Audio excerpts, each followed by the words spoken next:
Hola, Youtubers. Hoy vamos a presentar el segundo capítulo de la historia de la generación de la televisión.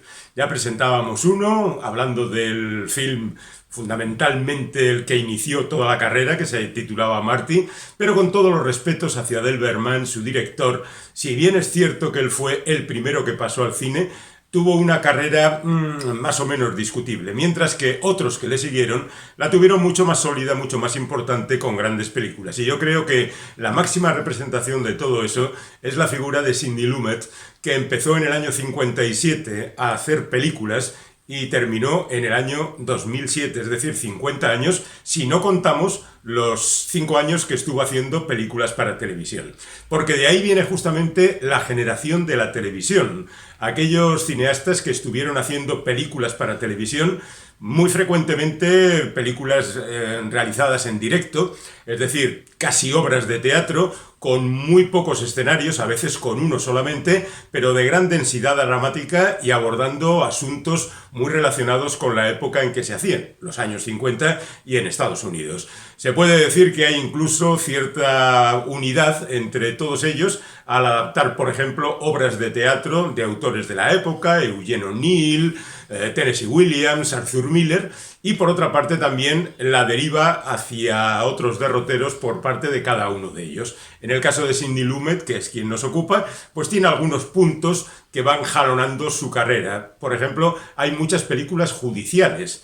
También hay muchas películas policíacas. Hay muchas películas que denuncian la corrupción en general. Y en líneas generales podemos decir que sus trabajos siempre han sido buenos. Es verdad que hay quien a veces se refiere a algunas películas de Lumet como una película comercial de Sidney Lumet. Pero si no fuera de Lumet, seguramente diríamos, qué estupenda película comercial.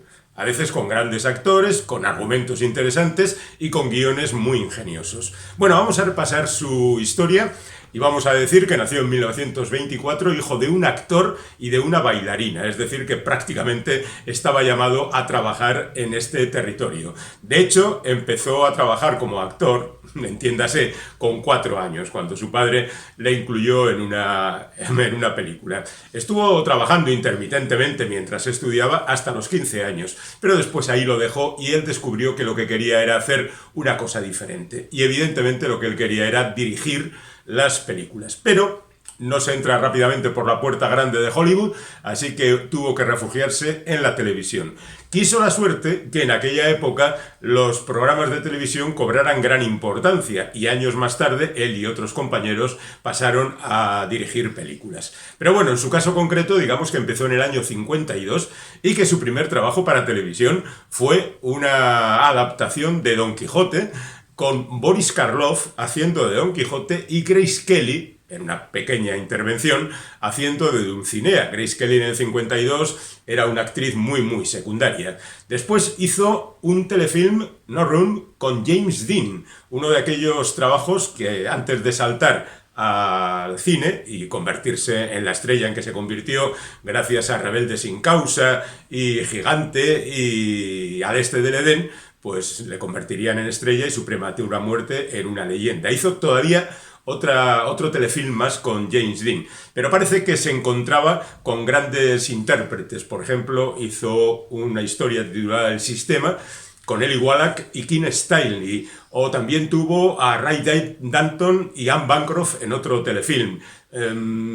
Hizo una serie donde Walter Cronkite, el gran comunicador estadounidense, narraba las historias que a veces estaban escritas por gente como Abraham Polonsky, toda una leyenda dentro del cine como guionista y como director, y también, si se nos permite, como un perseguido por el Comité de Actividades Antiamericanas. Bueno, además de todo esto, pues hizo una película, La captura de Jesse James, donde Jesse James era John Kerr y James Dean era Bob Ford, el hombre que lo mató. Y hay historias firmadas por Gore Vidal, por ejemplo, o por Reginald Rose, que es una figura muy importante porque él escribió bastantes de estas historias para televisión, pero fue el guionista de la primera de Sidney Lumet en el cine, 12 hombres sin piedad.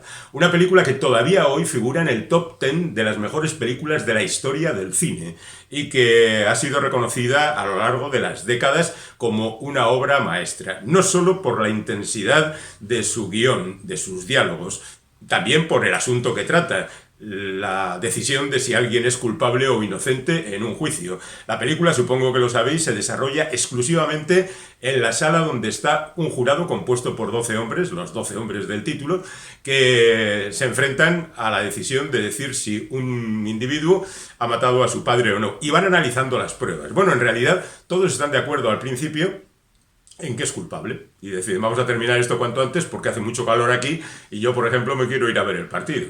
Pero de repente uno de los jurados dice, ¿por qué no hablamos un poco? Y le preguntan, ¿tú crees que es inocente? Y dice, no, no sé si es inocente, pero tampoco sé si es culpable.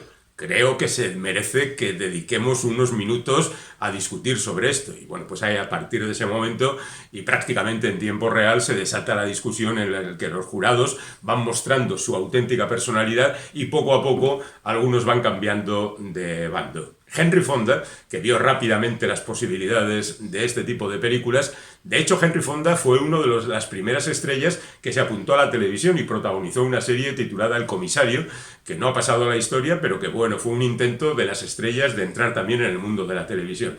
Financió, gracias a su productora, esta película. De hecho, Burt Lancaster había financiado Marty. En fin, por ahí andaban las cosas. Y la película fue un auténtico bombazo, ya digo, y todavía es considerada como la gran película. En el reparto, Henry Fonda, Ed Begley, Lee Otakov, un montón de gente interpretando papeles, y luego hay incluso una versión hecha en televisión española con un montón de actores, todos muy muy conocidos. De hecho los 12 eran tremendamente conocidos. José María Rodero interpreta el papel central, el que hacía Henry Fonda en la película, y luego pues tenemos a gente como Pedro Sinaga, Fernando Delgado, bueno, un montón de gente muy conocida. Es una obra muy muy muy querida.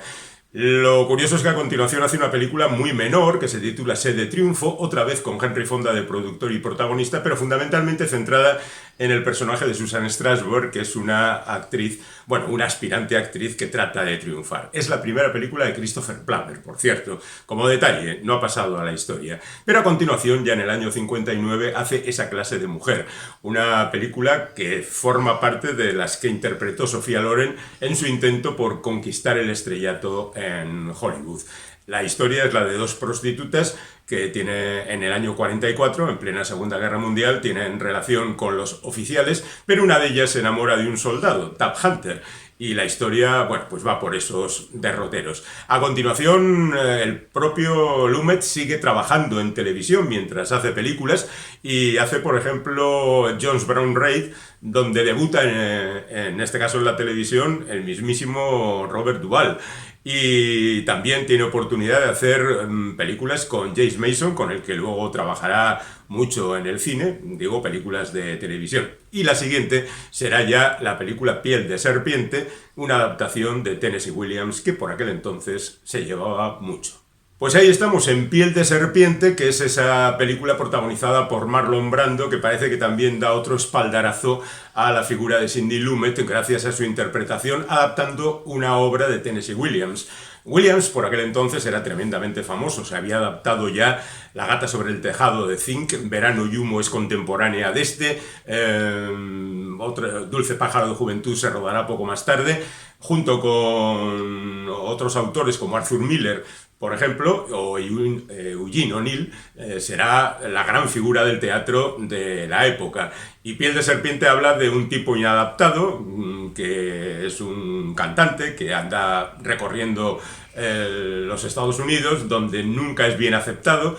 Un poco hay algo de crítica a los que no aceptaban los nuevos tiempos de la música en aquellos años, y llega a un lugar, se queda trabajando en casa de Anna Magnani, pero al mismo tiempo se enamora de Joan Woodward y la relación entre los tres personajes es lo que cuenta esta película. Son películas muy claustrofóbicas, muy agobiantes si se nos permite en determinados momentos. Sigue trabajando para televisión, hace por ejemplo una adaptación de Sacco y Vanzetti que después será llevada al cine por otra gente, o una adaptación de Eugene O'Neill, que es una obra muy famosa, de Iceman Comet, que cuenta la historia de una serie de inadaptados, que después será llevada al cine por John Frankenheimer, es decir, otro de la generación de la televisión. Ahí está todo unido, porque por ejemplo 12 hombres sin piedad había sido planteada en la televisión, dirigida por Franklin J. Schaffner, otro de los miembros de la generación de la televisión, del que hablaremos en un vídeo que ya haremos en algún momento. Pero luego fue Lumet quien consiguió la fama con ello, y en este caso prácticamente es lo mismo. Lumet hace la adaptación de televisión y Frankenheimer se lleva la fama gracias a que la película tuvo bastante repercusión. Además, hace también una adaptación del Rashomon de Akira Kurosawa. Es prácticamente el primero que adapta a Kurosawa, porque por aquel entonces también se hace Los Siete Magníficos y poco tiempo después Martin Ritt, otro de la generación de la televisión, hará 4 confesiones sobre Rashomon otra vez. Bueno, llegamos al año 62 y en esta ocasión a quien adapta es Arthur Miller, Panorama desde el puente, una de esas historias fundamentales sobre los inmigrantes, en este caso italianos, gente que vive precariamente pero que más o menos se ha establecido ya en ese mundo, y el protagonista es alguien que se enamora de la adoptada por su mujer, que de repente empieza a tener relaciones con otro hombre y él empieza a hacer cosas no justificables. Bueno, es una obra suficientemente conocida, el protagonista es Ralph Balone y la verdad es que la cosa está muy bien. La siguiente película es otra adaptación y viene de la adaptación que hizo de Iceman Comet en la televisión, porque la viuda de O'Neill dijo que quería que ese tipo siguiera dirigiendo las películas de su marido y hizo esta larga jornada hacia la noche, protagonizada por Katharine Hepburn, John Gielgud, Jason Robards, que por cierto consiguió el Oscar en la película, que es la obra más querida de Eugene O'Neill porque de alguna manera retrataba a su familia, que menuda familia. El padre alcohólico, la madre drogadicta, el hijo, bueno, la verdad es que es un dramón tremendo. Hay poco humor en las películas de la generación de la televisión, o quizá que la época era propicia a esto. Después hace El prestamista, otra obra bastante agobiante sobre un superviviente de los campos de concentración de la Segunda Guerra Mundial, un judío que vive su vida en Nueva York, pero al que le persiguen los fantasmas del pasado. Protagonizada por Rod Steiger, aquel que no fue aceptado para interpretar a Marty en el cine después de que lo había interpretado en la televisión. Bueno, después de esto tenemos Punto Límite, que es una película fantástica sobre un problema con los bombarderos estadounidenses. Nacen al mismo tiempo Teléfono Rojo, Volamos hacia Moscú, de Stanley Kubrick, y Punto Límite, de Sidney Lumet. La historia es prácticamente la misma. En Teléfono Rojo es un general el que decide mandar a los bombarderos a acabar con la Unión Soviética, y aquí es un ordenador que se equivoca y manda a los bombarderos tirar bombas sobre la Unión Soviética. Y en ambos casos hay un avión que no puede recibir el mensaje de retroceder, que es una falsa alarma y que no puede seguir adelante. Y entonces el presidente de los Estados Unidos, para demostrar al presidente de la Unión Soviética que no hay maldad y mala intención por su parte, decide bombardear Nueva York para que no se desate la Tercera Guerra Mundial y murieran en ese momento todos los habitantes de la Tierra. Es tan famosa esta obra que en el año 2000 se hizo una emisión en directo, como se hacían aquellas versiones televisivas, con George Clooney y Harvey Keitel y un montón de gente famosa haciendo los papeles de esta película en el gabinete de crisis, en el despacho del presidente de los Estados Unidos y obviamente en la cabina del bombardero que va camino de Moscú para tirar la bomba. Después de esta película hace la primera colaboración con Sean Connery, que es La Colina, conocida también como La Colina de los Hombres Olvidados, que no es un lugar al que deban llegar los soldados, aunque sí es una película de militares, no durante la guerra, pero es un lugar de represalia contra los rebeldes. Es una especie de campo de concentración donde tienen una colina en medio que cuando a alguien le castigan le obligan a subir con sacos terreros esa colina hasta que le revientan.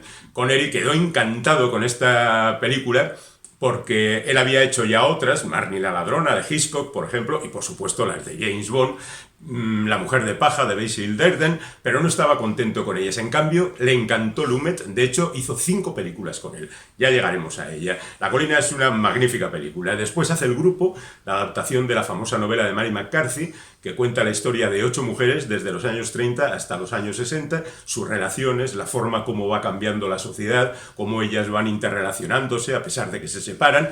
Una obra muy representativa de aquellos años que tiene un gran interés todavía hoy, con un reparto de figuras de la época encabezado por Candice Bergen. Después de eso nos vamos con Llamada para el muerto, que es una adaptación de la primera novela de John le Carré, que es una de las mejores adaptaciones. Es una película también sin solución porque el protagonista, que no se llama George Smiley, pero que lo es, tiene que averiguar si un antiguo compañero suyo en realidad ha tenido relaciones con el enemigo, al mismo tiempo que trata de sacar adelante su propio matrimonio, que es un auténtico desastre. James Mason interpreta al protagonista, pero ahí están Simone Signoret, o Maximilian Schell, o Harriet Anderson, o Harry Andrews, que hacen magníficos papeles. Y después entramos en un ciclo que a mí me desconcierta bastante. Por un lado hace Bye Bye Braverman, que es una película protagonizada por Josh Segal que va de despedir a un amigo que ha muerto y se reúnen,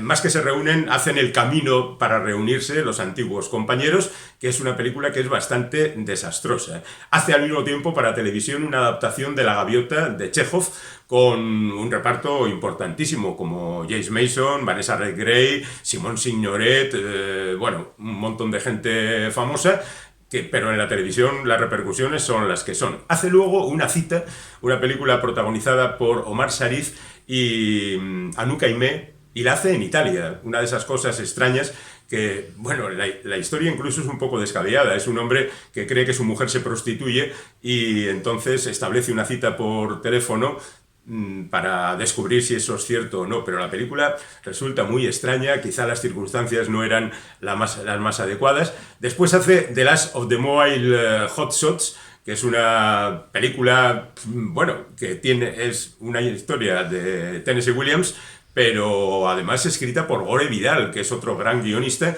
y que es una película que lamentablemente no he visto, así que no puedo opinar sobre ella, y lo lamento, porque todos los nombres implicados, incluido el de James Coburn, el protagonista, está muy bien. Y luego hace su único documental, lo hace en colaboración con Joseph Leo Mankiewicz, que es un recorrido por la historia de Martin Luther King, desde Montgomery, los problemas con los autobuses en el año 55-56, hasta Memphis, hasta el asesinato de Martin Luther King.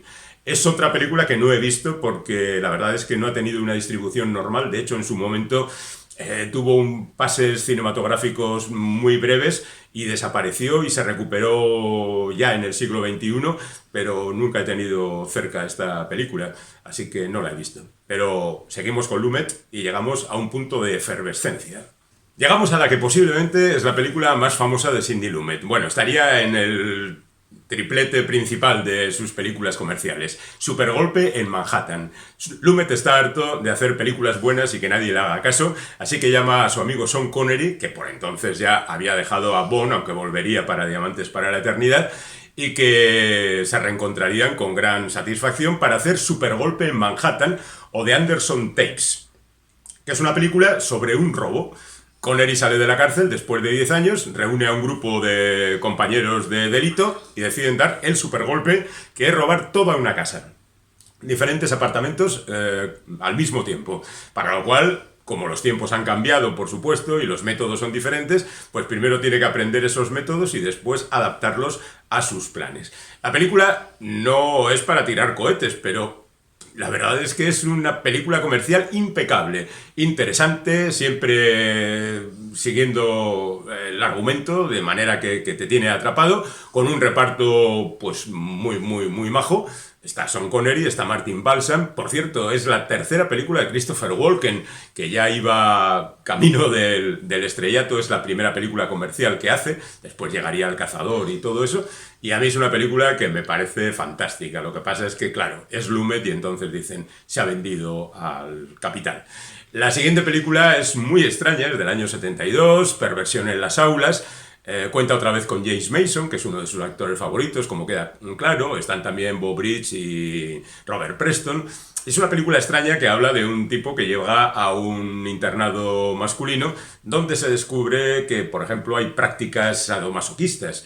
Y a pesar de que Lumet se arregla muy bien con los espacios cerrados, esta no es una película que funcione extremadamente bien.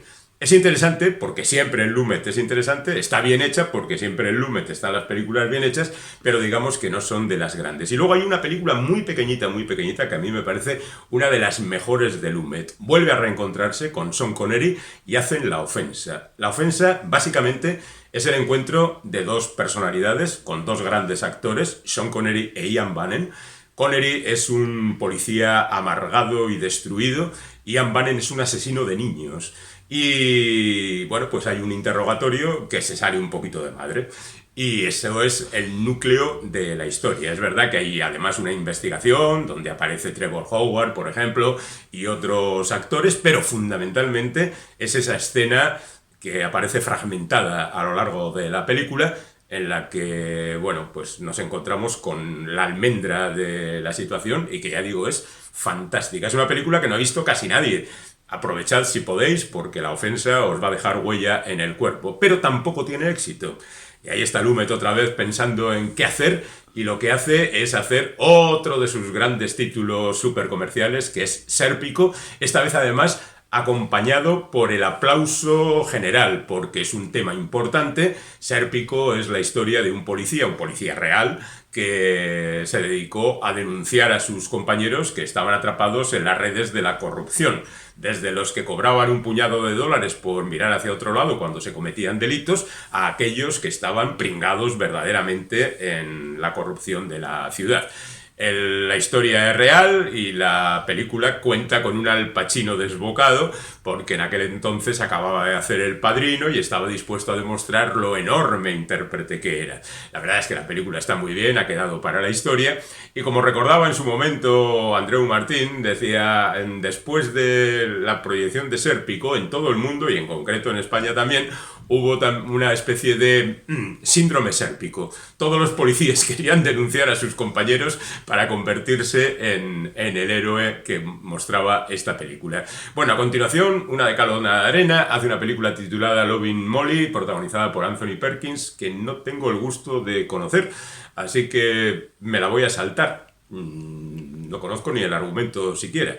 Para llegar a otra de las películas que es tremendamente popular, como es Asesinato en el Orient Express, que reúne a un montón de estrellas encabezadas por Albert Finney y que adapta la famosa novela de Agatha Christie, es bien sabido. Hercule Poirot es el protagonista, que interpreta a Finney, y luego pues por ahí tenemos a gente como Lauren Bacall, Ingrid Bergman, Sean Connery en su cuarta colaboración, un montón de gente bien conocida que va a convertir la película en un éxito, aunque todos sabemos cuál es el final. De hecho, hace poco Kenneth Branagh ha hecho una nueva versión y la cosa ha funcionado bastante bien.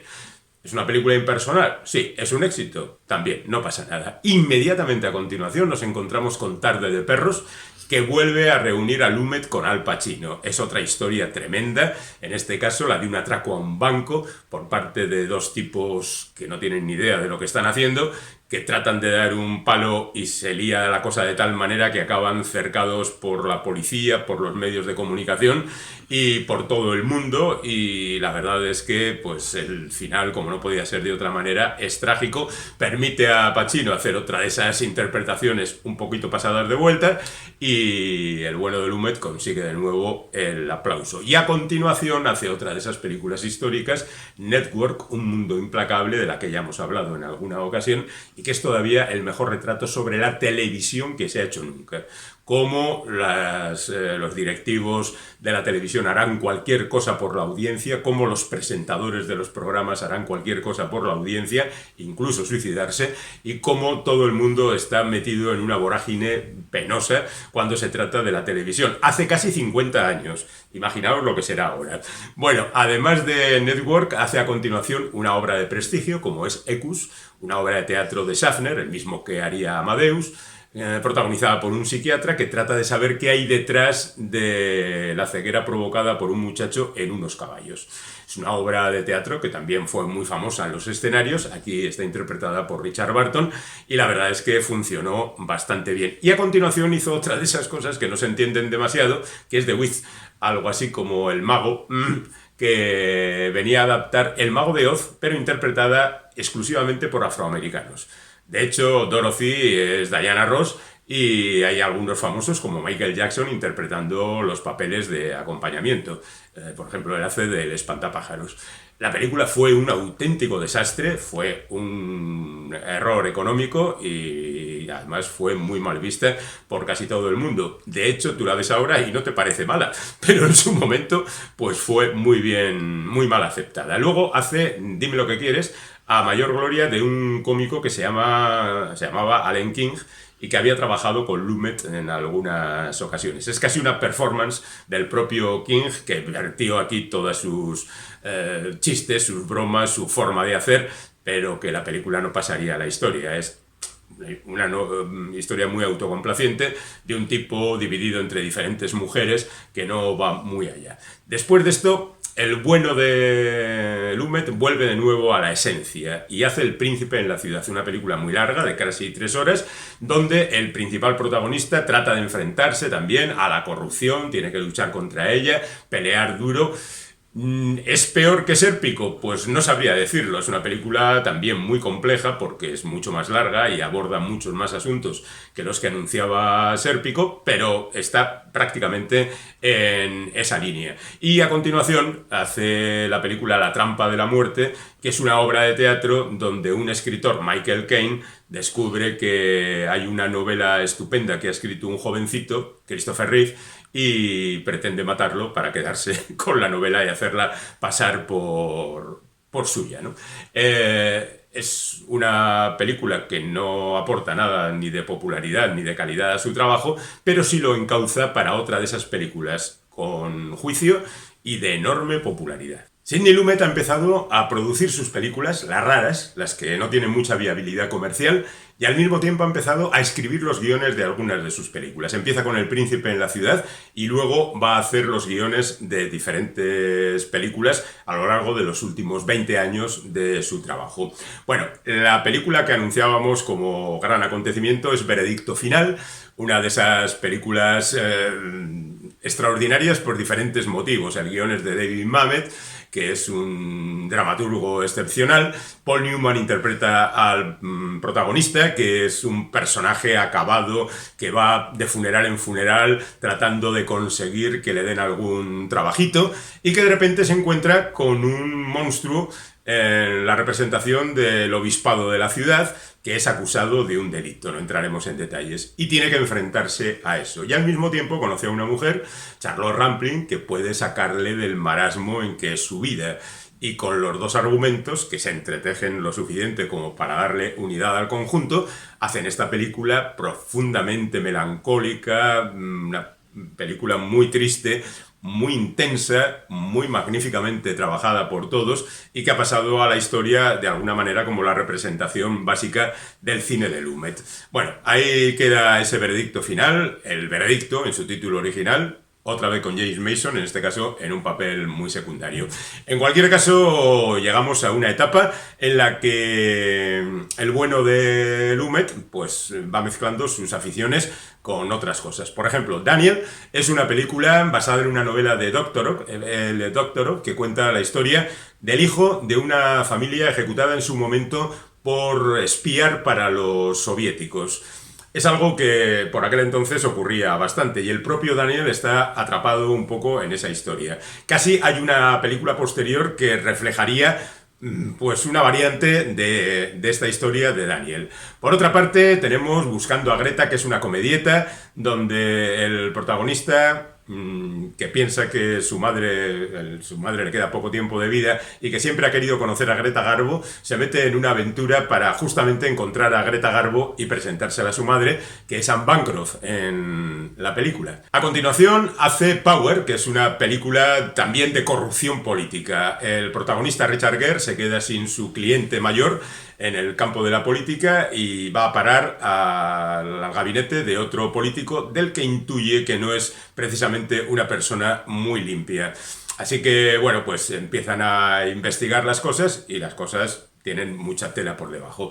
Esta es la tercera película de Denzel Washington, por cierto, que, bueno, debutaba por estas fechas. Estamos ya en el año 80 y pico. Luego hace otra película muy comercial, A la mañana siguiente, A mayor gloria de Jane Fonda, que es una película policíaca en la que la protagonista se acuesta con un tipo una noche, a la mañana siguiente descubre que el tío está muerto y ella se pira de allí porque la cosa está complicada. Como veis, incluso el argumento es muy tópico. La película está bien hecha, pero Sidney Lumet tenía que haber hecho algo un poquito más importante. Luego hace Un lugar en ninguna parte, que sería casi una herencia de Daniel, como decíamos antes, porque los protagonistas de esta película también estuvieron metidos en jaleos políticos, prepararon un atentado en el que fue herida gente y ellos tienen que vivir de manera errante porque pueden ser localizados en cualquier momento.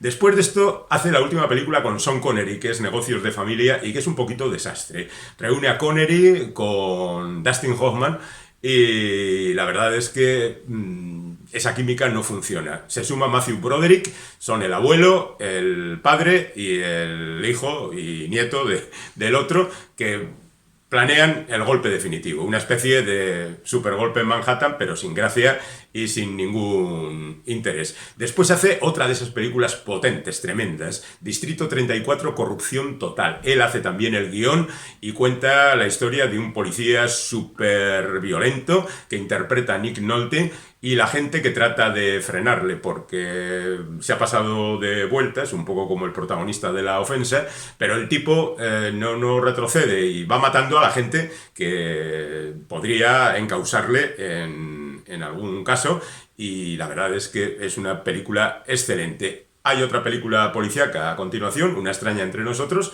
en la que Melanie Griffith tiene que investigar un asesinato en la comunidad ultraortodoxa de judíos en Nueva York. Es una película que no va muy allá tampoco. Y a continuación hace El abogado del diablo, que igual es su peor película, con Rebecca de Mornay tratando de defender a Don Johnson, que es un playboy al que se acusa de haber matado a su mujer. Bueno, no tiene intriga, no tiene emoción, los actores son lo que son y ahí queda para la historia. Pero a continuación hace otro thriller estupendo que es La noche cae sobre Manhattan, con Andy García interpretando al fiscal del distrito, que tiene relaciones familiares con la judicatura y que al mismo tiempo trata de sacar a la luz algunos casos también de corrupción. Otro de esos guiones que hace este hombre y que nos devuelve otra vez a los tribunales, que es ese lugar donde a Lumet le encanta estar, evidentemente. Hace una película satírica en estado crítico sobre el mundo de la medicina, con James Spader de protagonista, pero bueno, Anne Bancroft, Helen Mirren, un reparto importante, tiene su gracia, no es definitivamente una gran película, pero la verdad es que está muy bien. Y luego hace una versión innecesaria del Gloria de John Cassavetes. John Cassavetes es aquel cineasta de la generación de Nueva York, que hace películas naturalistas y que solo hizo una película comercial que es Gloria, con su mujer Gina Rowlands de protagonista, que cuenta la historia de una mujer que está en tratos con gángsters y que un día se encuentra en la situación de tener que cuidar de un niño. El niño tiene un secreto que es perseguido por los gángsters y ella tiene que huir de aquí para allá. La película de Cassavetes es ejemplar y la de Lumet está bien si no existiera la de Cassavetes. La protagonista es Sharon Stone. Bueno, la película funciona bien como un thriller sin más y después se mete en la realización de una serie titulada Los juzgados de Center Street.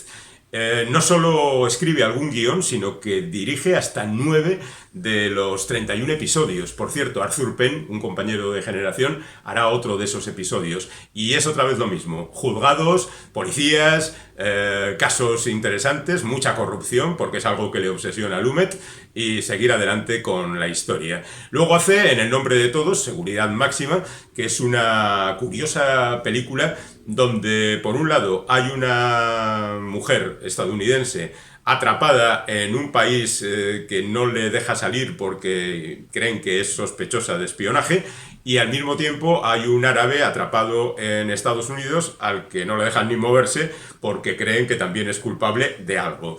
Y la superposición de las dos situaciones y la comparación entre métodos y formas de vida casi, pues es lo que da valor a esta película. Hace luego hasta un corto, fijaos, estamos ya en el año 2000 y pico, y él hace un corto, y en el año 2006 hace Declaradme culpable, que es la última película en torno a los juzgados que va a dirigir. Es una película muy curiosa porque él eligió a Vin Diesel como protagonista en una película que no es de dar golpes, ni ser perseguido, ni con explosiones, ni con carreras de coches.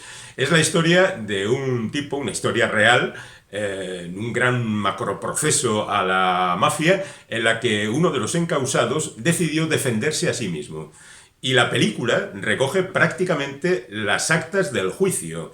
No se sale ni esto de lo que se dijo en el juicio, que es lo suficientemente atractivo como para sustentar esta película. Y Vin Diesel incluso fue aplaudido en su momento como un actor razonable. Pero Lumet llega al final de su carrera en 2007 con otra gran película que es Antes que el diablo sepa que has muerto, que viene a recoger la parte final de un dicho que es: ojalá pases una buena temporada en el cielo antes de que el diablo sepa que has muerto y te lleve al infierno. Bueno, pues es la historia de dos hermanos que están en la ruina. El uno es drogadicto, el otro está entrampado porque además tiene que pagar la pensión a su exmujer, no tienen un duro y deciden atracar la joyería de sus padres. Lo que pasa siempre con Lumet, que el golpe que tenía que celebrarse rápidamente, terminar en 10 minutos, se va liando, se va complicando y la cosa se convierte en un infierno. Pero vuelve de nuevo el Lumet que con 4 planos es capaz de representarte absolutamente todo. Es cierto que los actores ayudan bastante. Philip Hoffman es el protagonista, Ethan Hawke es el otro hermano y Marisa Tomei hace por aquí también sus apariciones y la película está muy bien y me parece una despedida dignísima para un tipo que ha hecho un puñado de películas, algunas de las cuales son muy recomendables y todas pueden ser vistas tranquilamente sin que a uno se le caiga la cara de vergüenza, que es algo extraordinario en el mundo del cine, porque incluso los grandes tienen sus momentos tontos. Así que aquí dejamos la historia de Sidney Lumet y volveremos en un próximo capítulo con alguno de sus compañeros.